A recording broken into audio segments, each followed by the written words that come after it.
Okay, so hello and welcome to the Online Course Coaching Podcast. Today's guest is an affiliate / joint venture manager, consultant and online entrepreneur who has definitely worked with some amazing people, including Ray Edwards, Lewis Howes, Brian Tracy, Chandler Bolt, just to name a few. He is definitely an authority when it comes to affiliate marketing, and it is my extreme pleasure to welcome Matt McWilliams to the show. Welcome, Matt. Hey, thanks for having me, Tim.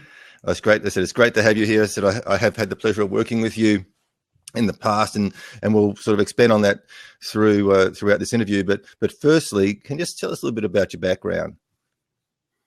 Yeah, well, I've been doing what I do right now, which is this kind of affiliate management, affiliate director, JV director thing for 12 years now. And the genesis of it goes all the way back to 2002. I was a golf instructor, probably the world's worst golf instructor, for my dad. And we taught these golf schools.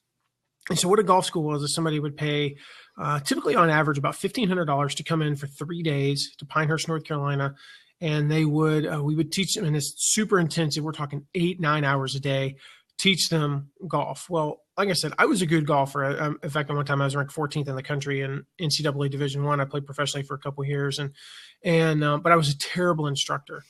In fact, I found that, my friend and I joked growing up that, and you'll want to remember this about a minute from now, but we joked that the last thing I ever wanted to do was teach old ladies in purple sweaters how to play golf. Like, I wanted to play golf, not teach golf. But here I am, I'm a golf instructor. I'm 22 years old.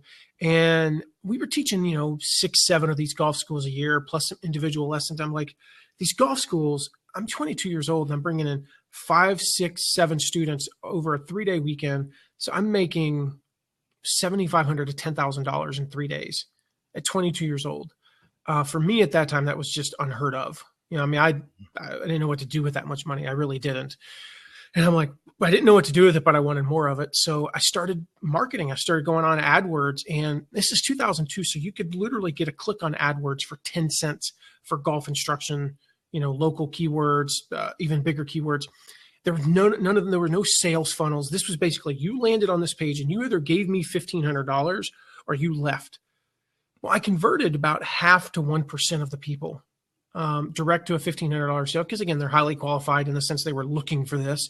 I didn't think they were looking for free golf schools.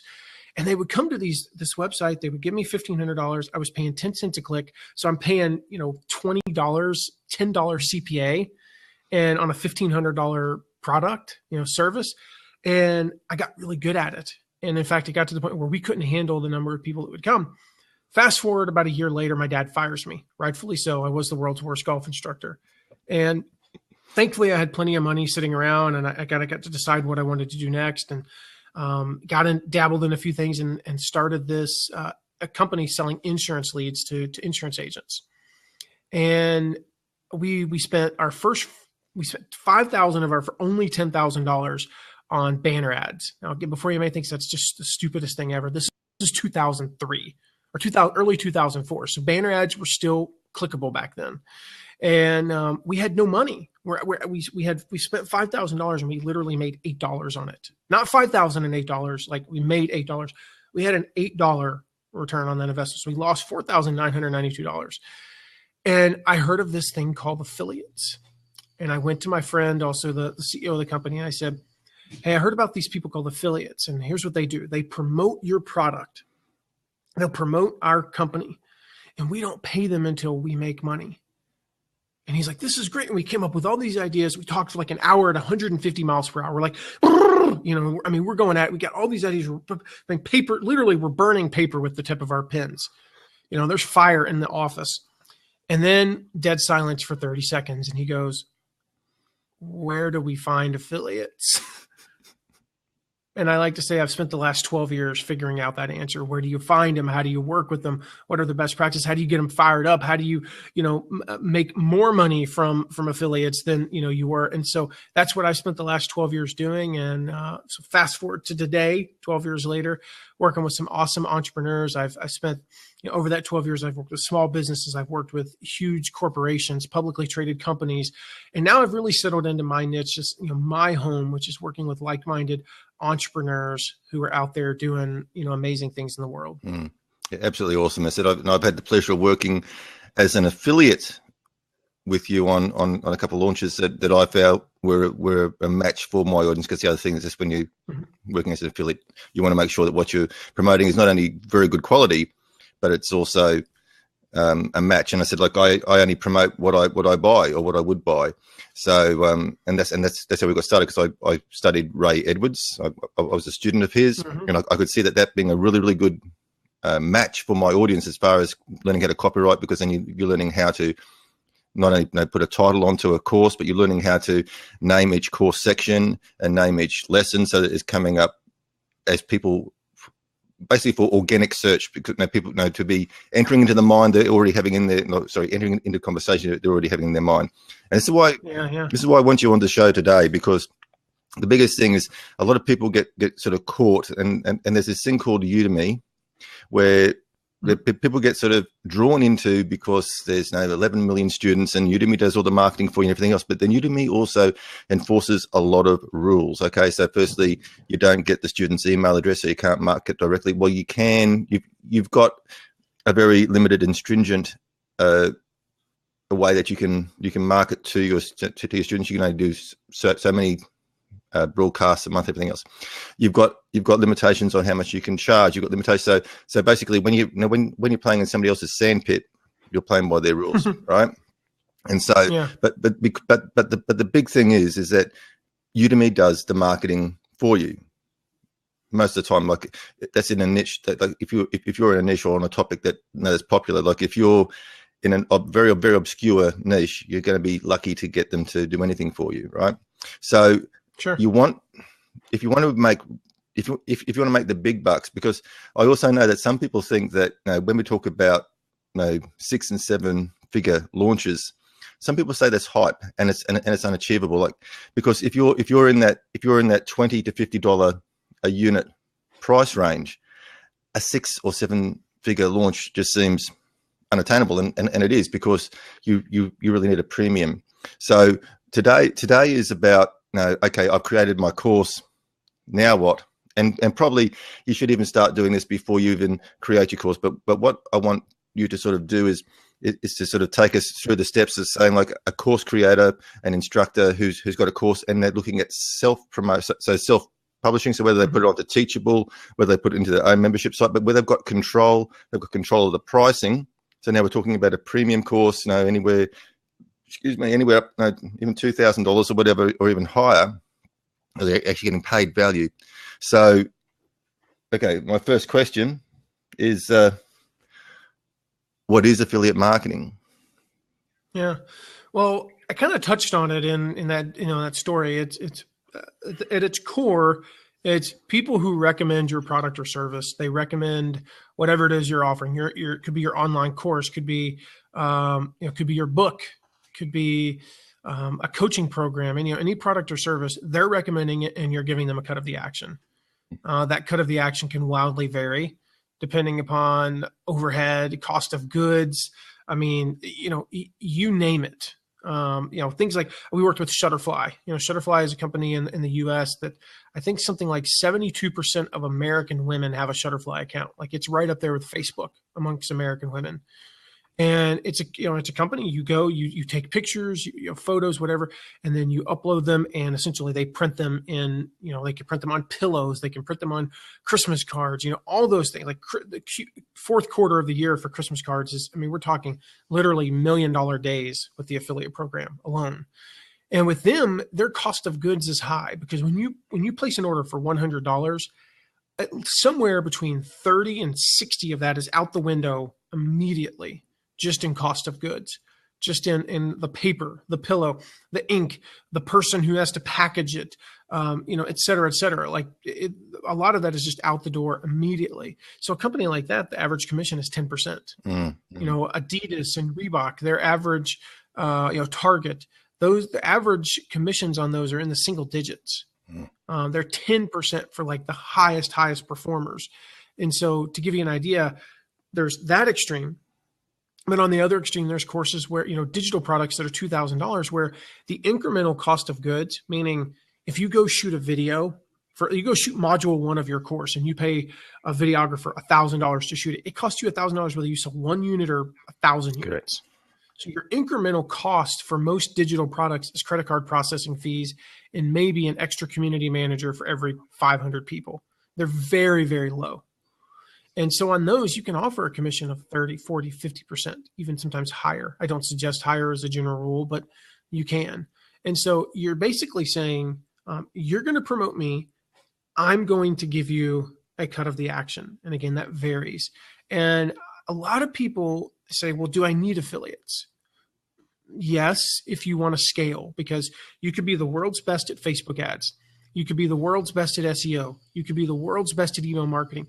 And there is a ceiling on where you're going to reach, because there are, yes, everybody's on Facebook, but how much money can you truly spend on Facebook before you start losing money?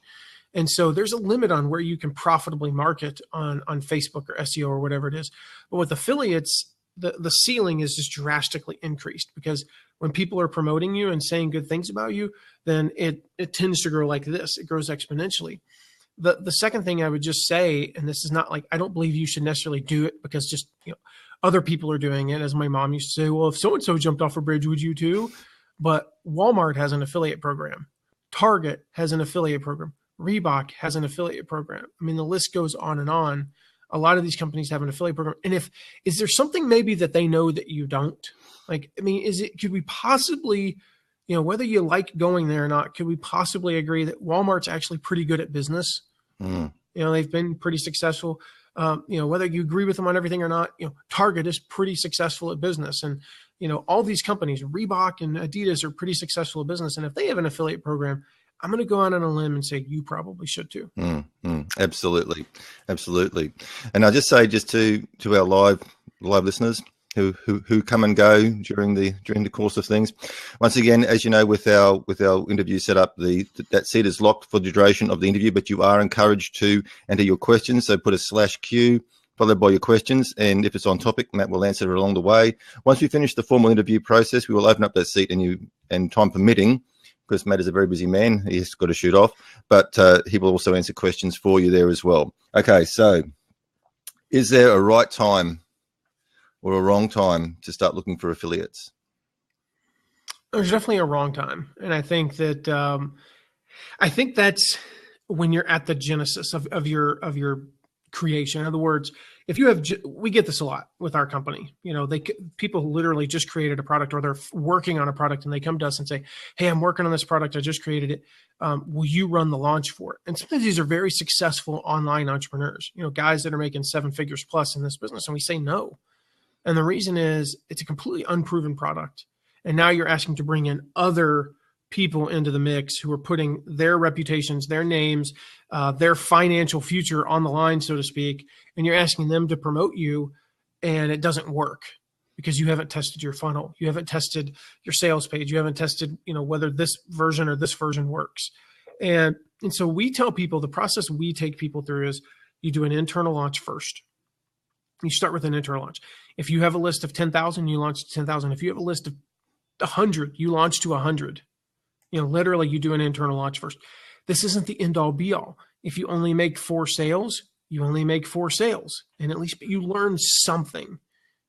Wow, I did 2 webinars and I made no sales. Well, I learned something. I'm formatting my webinar wrong, or, wow, the people who opted into this converted, I got all 4 sales from this and no sales from this. I don't know that that's enough to learn a ton from, but here's the emails I'm getting in response. Here's the reason why people aren't buying. Here's the reason why people are buying. You'll learn something. No matter how small your list is, how small your launch is, you will learn at least one thing that will benefit you in the future. Then, and you rinse and repeat these as necessary. So maybe if you don't learn enough in that one, you got to do it again. Then you launch to cold traffic. So you take that money that you made from your internal launch. That's pure profit. You're not paying marketing. You're not paying JV commissions. Technically, you're paying credit card processing or PayPal fees. So you're paying like 3% tops. It's pure profit. You take that, you go invest it in Facebook ads or LinkedIn ads, preferably Facebook ads to start with. You go out and you do that, and you get this cold traffic coming to your site. So now you've got people who don't know, like, and trust you. They're brand new to your launch. They are replicating what somebody coming from an affiliate will be like. Affiliate traffic, the good thing about it compared to cold traffic, it's a little bit warmer. You know, you can possibly get by with like a t-shirt. You can get by with what I'm wearing right now with affiliate traffic, you know, but like Facebook traffic, you got to have a sweater on and some thick jeans, you know, it's cold. But with this affiliate traffic, it's going to be a little bit warmer because they're going to pre-sell you. So then you do that and you just continually optimize, and you maybe you bounce back and forth between those two. Maybe you're doing it, you know, at the same time, but you get some testing under your belt. Then you reach out to individual affiliates. These are people who know, like, and trust you. So I might reach out to you, Tim, and say, hey, and I did this recently. I practiced what I preach. We had a new program. I reached out to one person, fellow Aussie like yourself, and I said, hey, we know each other. I've got this completely untested program. I have no idea how this is going to convert with your audience. Will you promote it? And he's like, yep.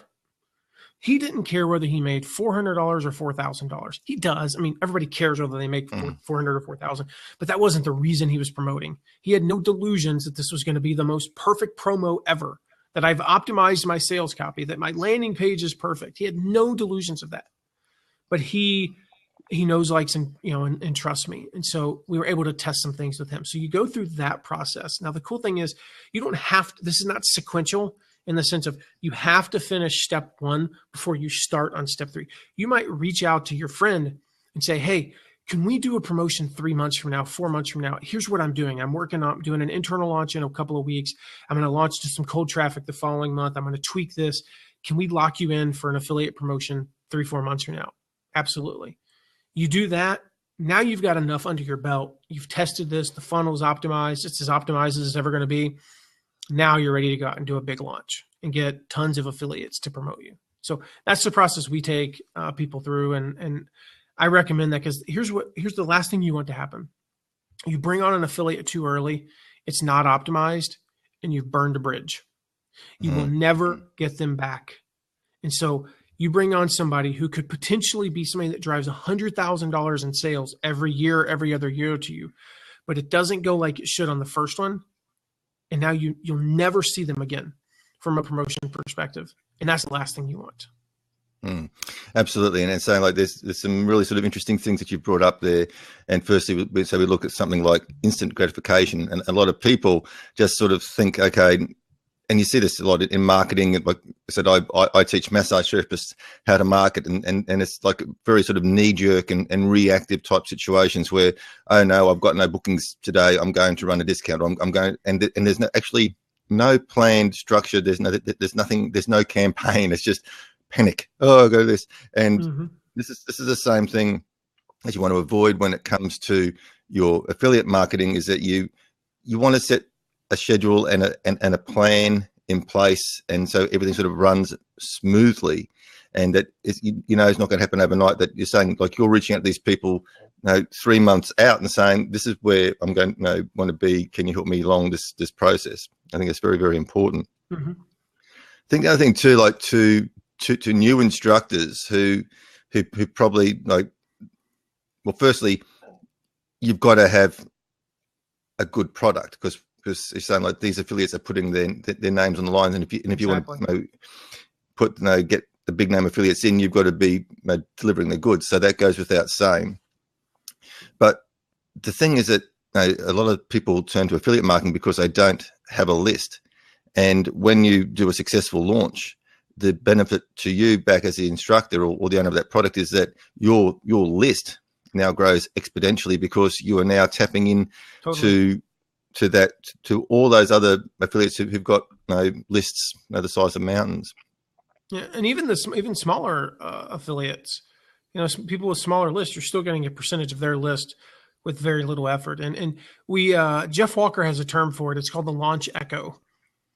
And what that means is, like, you do a launch and technically it's closed, but all of a sudden there's all this buzz around you. That's the beauty of a launch versus just doing something evergreen, is this buzz. Well, we see the same thing with, the launch echo 6, 7, 8 months, a year down the road. And I'll give you a good example. You mentioned Ray Edwards' recent launch. He had an affiliate in his top 10 who did not even promote this last launch, sent no emails, no tweets, no Facebook posts. And she finished in the top 10. I think she finished 9th or 10th, made $8,000, $9,000, $10,000 in affiliate commissions. Didn't even promote it because she had promoted the year before And now this is the cool thing is we get, with all of our clients, we do a lifetime cookie. So if you bring in somebody today and they make a sale 4 years from now, you're getting credit for it. You actually get a check or a PayPal deposit, unbeknownst to you. You haven't even promoted this in 4 years and you could still get a PayPal deposit. That's the right way to do things. That's not the point of it. The point is that's the echo. That's the amazing thing is she didn't even send any new traffic and she sold like 22 courses. I think it was 19 or 22, some number like that. That's unbelievable. It's awesome. But I think his number like 17 affiliate was somebody who didn't promote. And I think there were like 4 of the top 30 were people who didn't even promote this launch just because of those remnant, we call them remnant cookies, those remnant leads from 6-7 months ago. So he brought them in. They came in through his funnel. He tried to sell them. He tried to sell them. He tried to sell them. He tried to sell them. And they chose not to buy. Then he built that relationship for the next 6 months, gave them valuable content. They came to know, like, and trust him. Maybe their life circumstances changed. Maybe they went from having no money to actually being able to afford $1,000 product. That could be it. Maybe their husband had just lost their job 6 months before. Now their husband has a job. Whatever. Maybe their online business took off a little bit and they realized they're ready to take that next step. Something changed. Most importantly, their relationship changed. It's in a way, I mean, a launch, even though you're providing that valuable content, you're kind of like, you're asking for marriage on the 3rd date, 4th date, maybe. And then realize most people don't accept marriage proposals on the 4th date. Most people don't. Yeah. Some people do, but most people don't. But you ask for marriage and then you back off for a while and you say, I'm just going to get to know this person. And you go on some more dates and you build that relationship. And then 6 months later, you ask for marriage and they say yes. That's what happens with launches, by growing your list. And we have clients who've literally grown their list on the low end, 10, 15,000 people, on the high end, as much as 50,000 people. And these are not people, some people were literally doubling or tripling the size of their email list in a single launch. And, I've seen it. I mean, we had with this past launch that we did, we worked with one affiliate partner, just one. That was all we wanted. And we grew our list by 45%. Wow. Just in that one launch. So it's very powerful stuff. So don't think that it's all about the single transaction. There's going to be a segment, you bring in 1,000 new people and 20 are going to buy or 70 are going to buy, whatever the number is. But those other 930 to 980, you have an opportunity to build a relationship with. And we all know the percentages of those 950 that are left. 900 of them are never going to buy a thing from you, probably. That's just the numbers. But 50 of them, you have a chance if you build that relationship with. And I think the important thing too is, like, we're talking about the warmth of traffic, and I'll talk about my own experience with the Ray Edwards program, because I said prior to that I hadn't actually heard of Ray Edwards, but I think I came into his launch funnel via Pat Flynn or something. So, and then there's Amy Porterfield. So there were some names out there that I recognised and trusted, and so when those names that I recognised and trusted were saying, this guy is awesome, and he's done this for me, this for me. Mm-hmm. I was probably half sold before I even saw his first bit of material. So therefore, when he asked for marriage on the 4th date, I signed up. But the point was, I signed up on the recommendation and the word of others, and that's the other major benefit of having a really good affiliate network is that you get that credibility. And it builds that trust even before people get to know you. Yeah, now, absolutely. It's kind of like, in a way, it's kind of like eHarmony. And a good affiliate's like eHarmony. To a certain extent, when you're compatible, and then you go on your first date, you're halfway there. And so I kind of look at it that way. That's why I say, we typically, if you take your cold traffic, and you take your internal launch, your internal launch with your people who've been on your list for 3 or more months, and then you take cold traffic and you take the average of those two numbers, that almost equals, with everybody we work with, there being one exception, that almost equals what their JV traffic converts at. So again, it's like, you got the warmest traffic is people who've been on your list for more than 3 months. Your coldest is people who've been, literally just came onto your list from a Facebook ad. And then right there in the middle is JV traffic, because they're coming based on the recommendation. You're not there. You're like, very rarely do you have somebody who sends a cold email, like an email to their list, and boom, they buy. You still got to do your work. You still got to take them through the sequence, but you got a much better chance with JV traffic than you do affiliate traffic. And so like we get asked all the time, like, well, I don't want to give up 40 or 50% or 30, even 30% of my revenue, to affiliates. I'm like, well, you're currently giving up 0% or you're giving up 100% of nothing right now. That's what you're getting.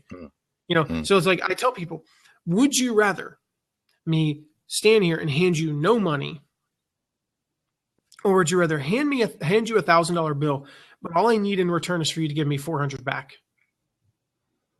Like that's an asinine question, because nobody would say, actually, I'd rather not go through the whole having to get change for that $1,000. Now I get it. If you're like overseas and your currency is wampum, that could be difficult. But point being, most people would take 1,000 if all they had to do is give you 400 back or even 500 back.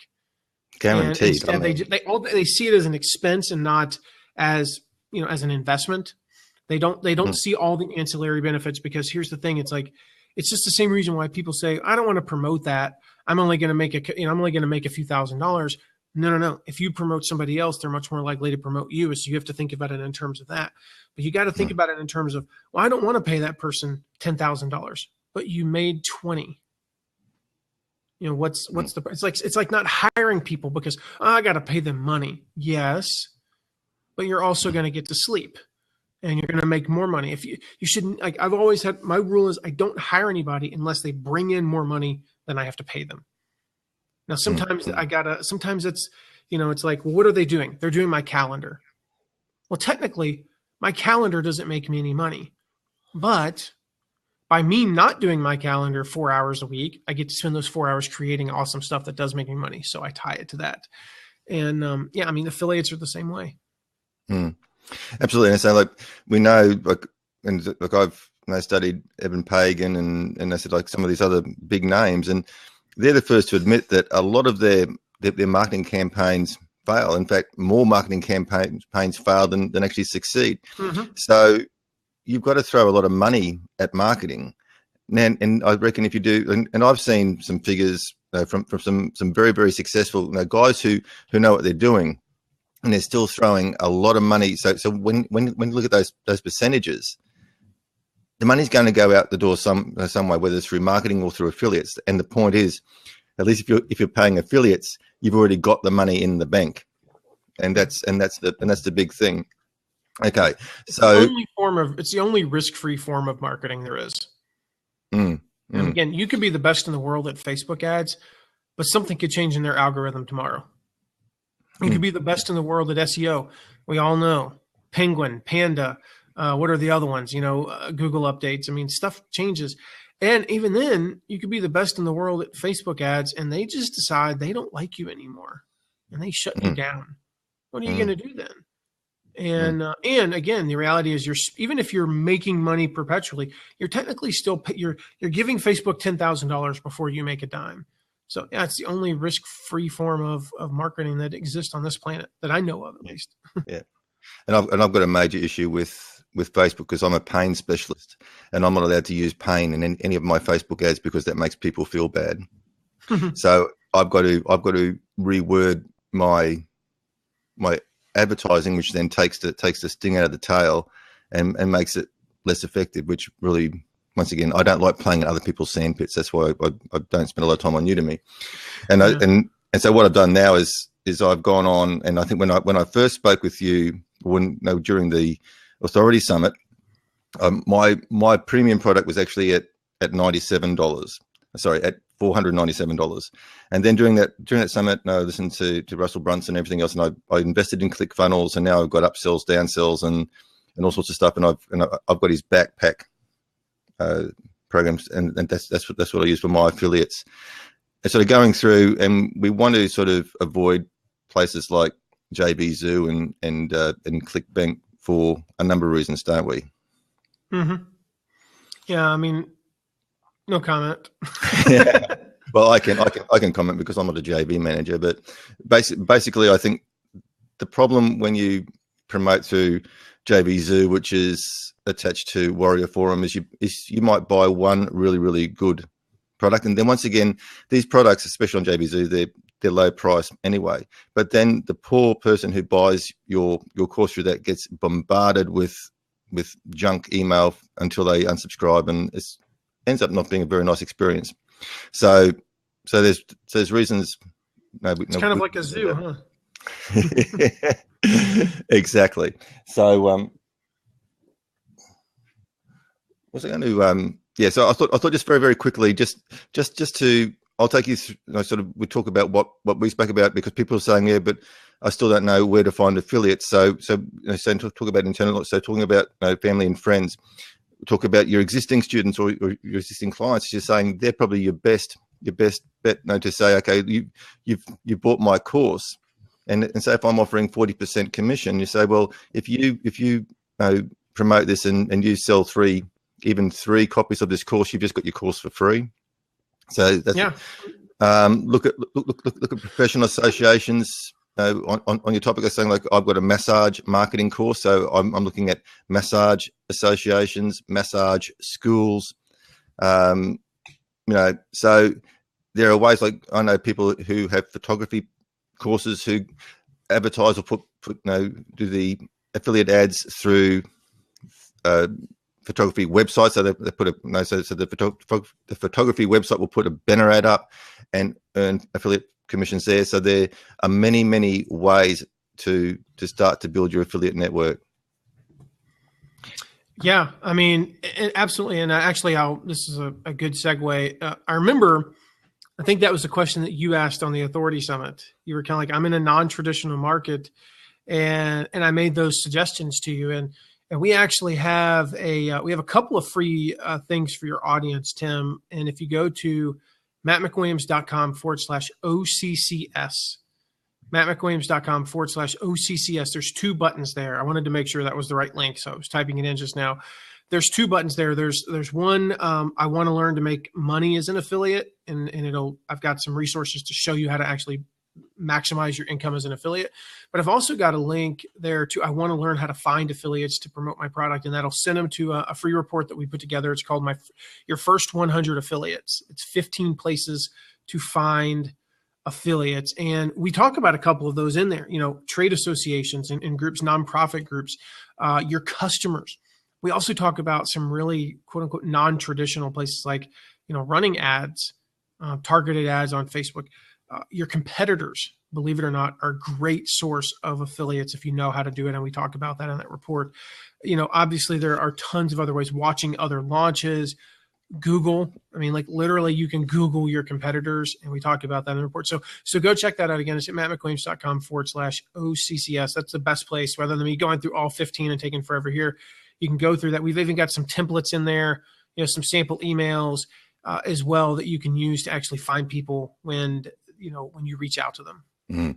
And I actually put my hand in my pocket and bought your swipe file. It was I think it was cost me about $7, and I've actually used that, and I have actually approached competitors, and I've got competitors now on my affiliate list, and they're very, very keen to work, because they're saying now they're saying that they don't look at they look at competition differently these days, and they can look at collaboration instead of competition. Co-opetition, yeah. So it's definitely the way to go. Here's what I want to say. I don't care what industry you're in. I don't care how competitive your market is. I don't care how much you think that. I just realized my charger came out. So I'm like, wait, where'd it go? To put that back in a second, because I have a 2-hour call coming up. Sorry. I don't care what industry you're in, what market, how competitive your market is. I don't care where, whether you think you can find affiliates or not. They're out there. You can find them. I mean, I'm telling you, it's not that hard. There's a lot of hustle. It's a lot finding affiliates, especially if you go grab, that free report. And again, I think you put the link over there, Tim. If you go grab that free report, it's honestly at that point, it's more about hustle than head knowledge. In fact, it's 90-10. They're not just going to come to you. I can guarantee you that. Like, affiliates don't just drop out of the sky. Yes, once you get the word out there, here's the funny thing that happens. Every launch we ever do, we go recruit, say, 200 affiliates. And we start the launch with 200 affiliates. And by the end of the launch, we have 240. 38 of those 40, we didn't have a thing to do with from a technical standpoint. They came because somebody referred them. They came because they saw the launch. They came because they bought the product and said, wait a minute, I can promote this too. Exactly. That's what happens. So yes, in a way, those 38 or so fell out of the sky, but it was the 202 that we busted our butts to get where they came from. So yeah, it's hustle. It's no different than like, it's like thinking that you're going to write a great Facebook ad just because you exist.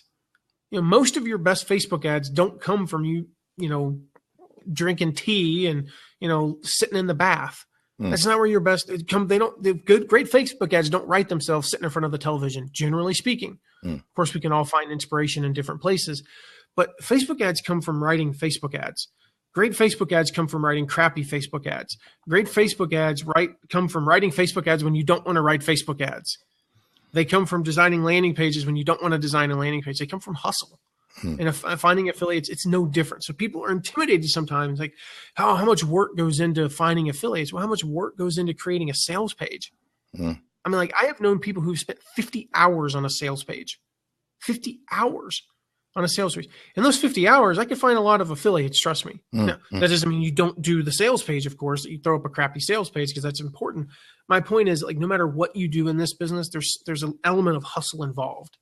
And finding great affiliates are no different. So yeah, go grab that report because the report is the framework. I just want to be clear that like that report is not magic. There's nothing in the report. You got the swipe files, Tim. Yep. And that helped you recruit some of your competition.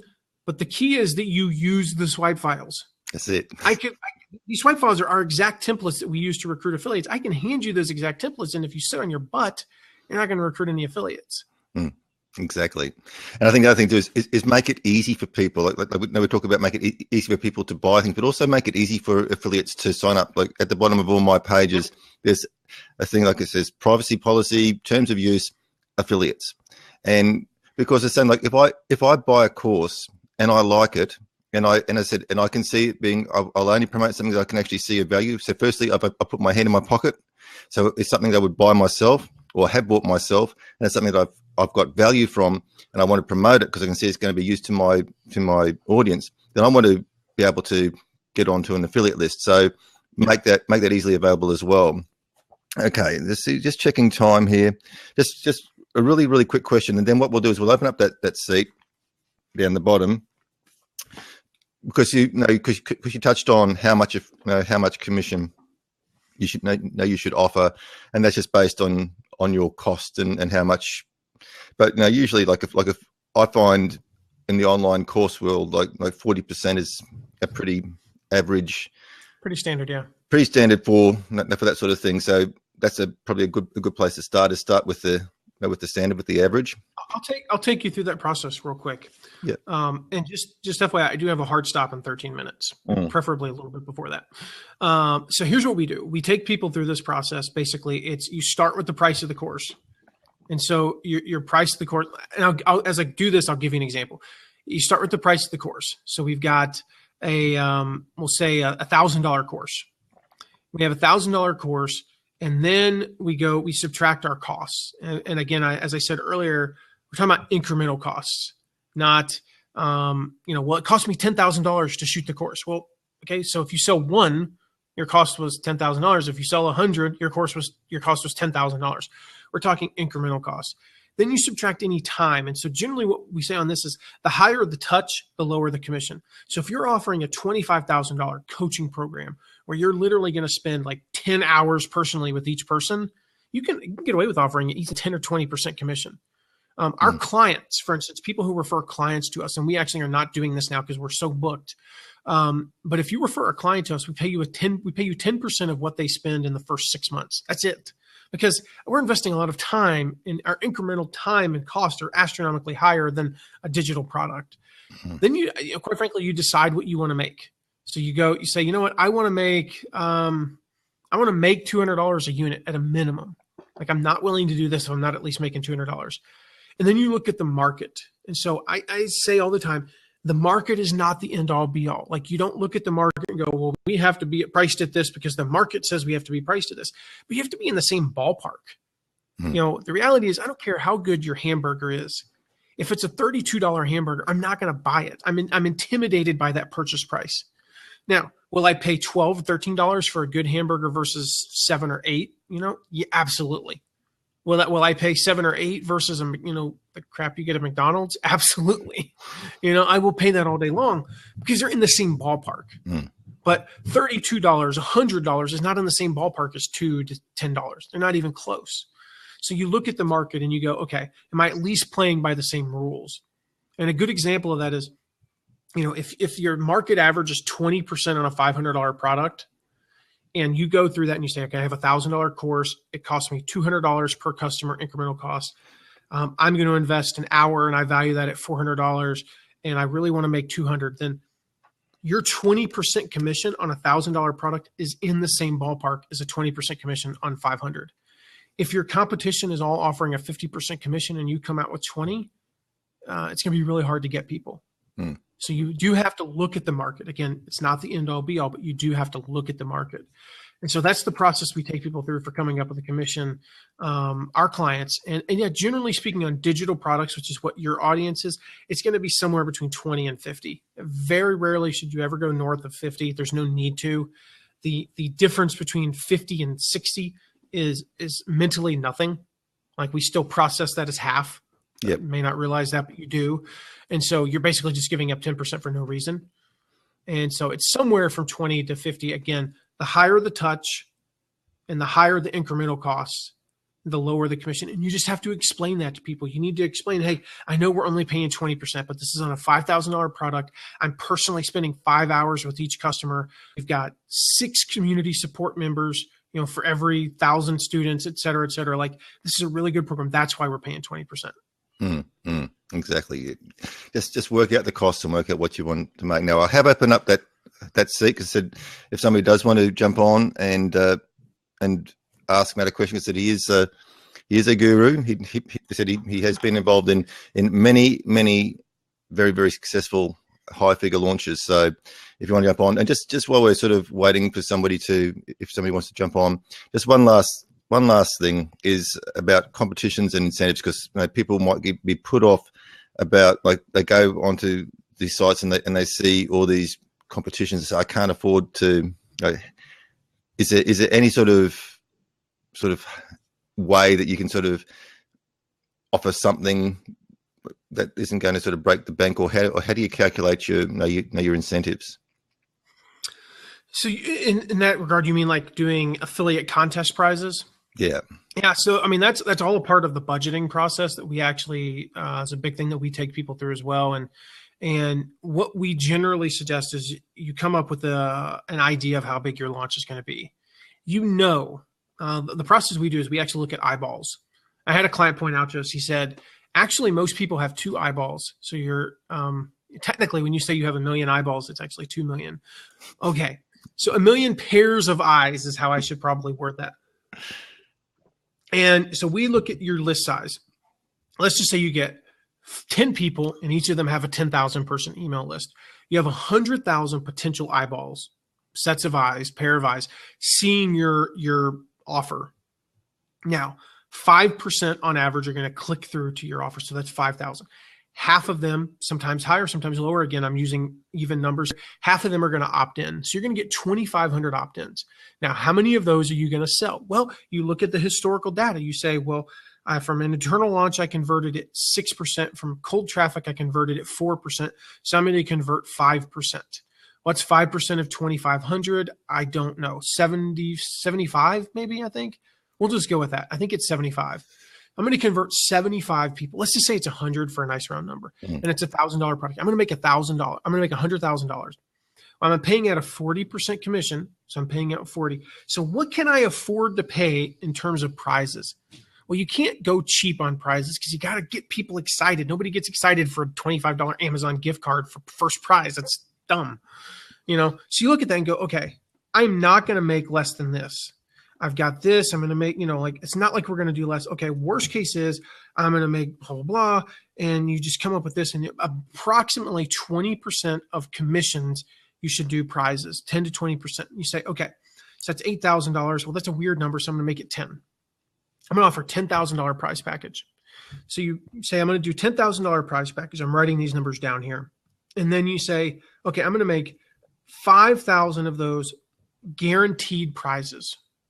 That's the low end. Like, the odds of that breaking your bank at the end of this, you would have to literally only make $10,000 on this launch for that to break your bank. You've estimated, you got 100,000 eyeballs. Like, this thing could go monumentally wrong and you would make at least $10,000. So 5,000 in guaranteed prizes. What I mean by guaranteed prizes, whoever finished first gets this. Whoever finishes second gets this. Whoever finishes third gets this. The other 5,000 we're going to do in incremental prizes. So they're if-then statements. If you make 10 sales this weekend, you get this prize. If you make 50 sales for the launch, you get this prize. And the cool thing about the incremental prizes, you could technically say, you could go off the wall on those, because here's what happens. You're only spending them if, they're if-then statements. So what about on a $1,000 product, if you make 50 sales, we'll send you to the final 4. If you make 100 sales, we'll pay for you to go on a 10-day cruise in the best cabin that there is on a 10-day Caribbean cruise. Well, you made $100,000 and you're going to spend we'll pay for your airfare. We'll fly you first class. Like, you can do stuff like that on incremental prizes because there's no risk.